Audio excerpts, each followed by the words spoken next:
एक जंगल में एक हिरण और एक कौवा बहुत अच्छे दोस्त थे। लेकिन एक दिन उस जंगल में एक सियार आ जाता है और अब हिरण और सियार की भी दोस्ती हो जाती है।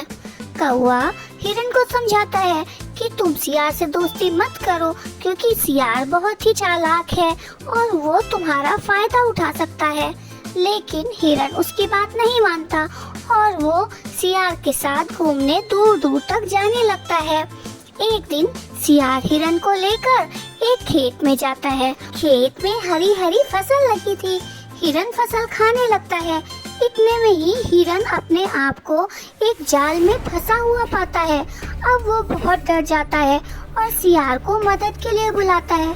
लेकिन सियार हंसने लगता है, कहता है ये तो मेरी चालाकी थी तुम्हें फंसाने के लिए, क्योंकि मैंने ही किसान से कहा था कि मैं हिरण लेके आऊंगा तुम्हारे जाल में फंसाने के लिए और इसके बदले किसान मुझे मुफ्त में मांस का एक हिस्सा देगा।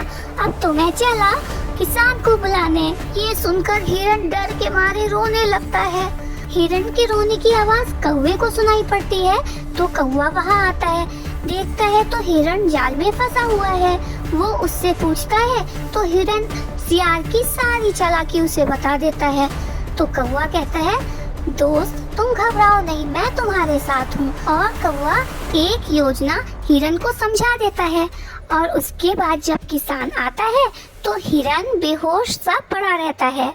किसान हिरण को देखने के लिए जैसे ही जाल उठाता है, हिरण एकदम से जाल से निकलकर भागने लगता है और दौड़ते दौड़ते दौड़ते वो सीधा जंगल में ही जाके रुकता है। इधर हिरण के भाग जाने से किसान बहुत गुस्से में आ जाता है। वो एक डंडा उठाता है और सियार की खूब पिटाई करता है।